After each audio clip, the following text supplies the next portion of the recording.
La manera como vivimos está directamente influenciada por la manera como pensamos o creemos. La Biblia nos cambia la manera de pensar, puesto que nosotros como seres humanos infinitos habíamos tenido muchos conceptos que afectan o han afectado nuestra manera de vivir. Pero cuando nos encontramos ante la palabra de Dios y ante la verdad de lo que Él nos enseña, eso va a ir modificando la manera como pensamos y de esa forma como actuamos. Pero lamentablemente cuando hay ciertas enseñanzas que están todavía presentes en nuestras vidas, falsas enseñanzas, afectan cómo vivimos. En la lección de hoy día vamos a ver cómo Pablo, hablando sobre la manera como debemos vivir, debe estar alineado en la manera como nosotros creemos, sobre todo pensando en la resurrección, puesto que en la iglesia en Corinto habían algunos conceptos que estaban no claros y estaban lamentablemente afectando el comportamiento de los miembros de la iglesia. Vamos a ver lo que Pablo nos estaba diciendo en cuanto a esto en esta lección de día aquí, en un momento con Dios.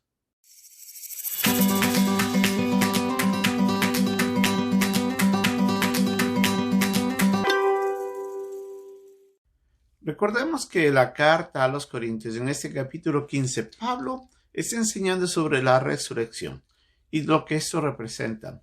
Y comienza hablando y recordándonos de que el mensaje del Evangelio se basa en la resurrección de Cristo, que sin ello no habría esperanza y nosotros seríamos, como él mismo decía, más bien motivo de conmiseración, de tristeza, porque nuestra fe sería vana.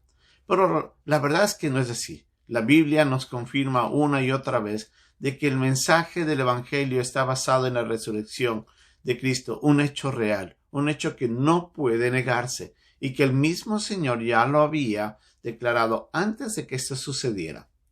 Y nos recuerda entonces de esa forma Pablo de que la resurrección de los creyentes es cierta también y que hay esa esperanza.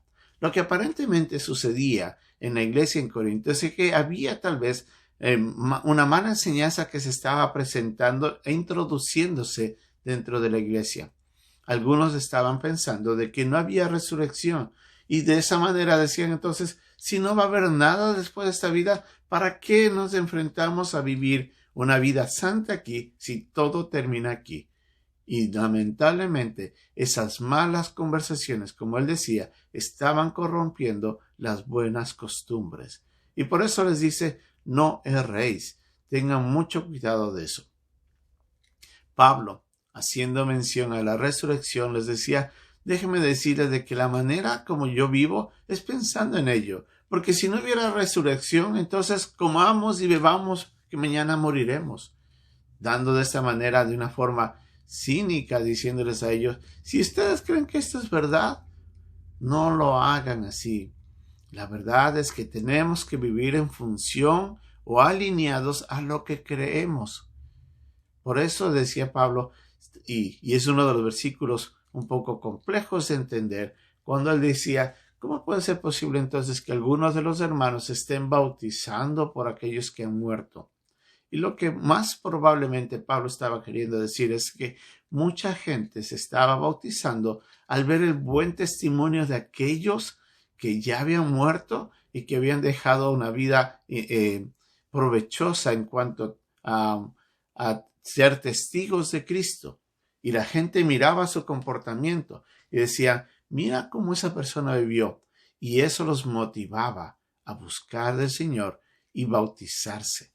Entonces el testimonio aparentemente de buenos o fieles creyentes estaba favoreciendo la vida de otros que estaban llegando a conocer la fe en Cristo y bautizarse como deseo de seguir al Señor. Pero Pablo decía, si realmente no hubiera resurrección, no tendría sentido que todo esto que estamos enfrentáramos. Más bien hagamos lo que queramos.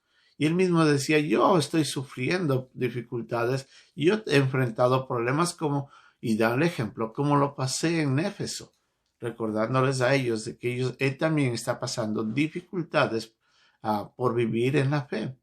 Entonces, Pablo nos exhorta a que debemos vivir correctamente, a qué gente está mirándonos a nuestro alrededor y sobre todo aquellos que no son creyentes, y nuestro testimonio puede ser de bendición o de tropiezo de acuerdo a cómo vivimos.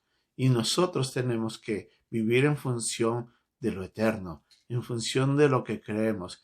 Si usted cree que Cristo vino por sus pecados, si usted cree que Jesucristo resucitó para darle esperanza de vida eterna y usted confía claramente en eso, usted sabe que va al cielo. En función de eso deberíamos vivir aquí en la tierra. Como Pablo dice en Colosenses, puesto los ojos en el cielo, hacia donde nosotros vamos. Usted y yo tenemos que vivir una vida que le agrade a Dios. No solamente pensando en la función de lo eterno, sino también en agradecimiento por aquel quien vino a rescatarnos de la condenación. Usted y yo haríamos muy bien en comprometernos a vivir diariamente para ser luz para aquellos que no conocen de Cristo, para ser sal en medio de este mundo corrupto, pero para mostrar al Señor que lo amamos y que estamos agradecidos por el perdón que nos ha ofrecido y que estamos ansiosos de querer estar en su presencia, y mientras podamos y mientras estemos aquí, vamos a hacer todo lo que esté a nuestro alcance con su ayuda para honrarle con nuestras vidas. Si usted sabe, y esa es la verdad, de que Cristo vino para ofrecerle vida eterna, y usted sabe que va a vivir la resurrección, viva en función de ello. Viva en coherencia en lo que usted cree. Que Dios nos ayude a vivir en función de esta hermosa verdad que nos da esperanza, pero también que nos debe alentar a vivir para agradarle. Bendiciones.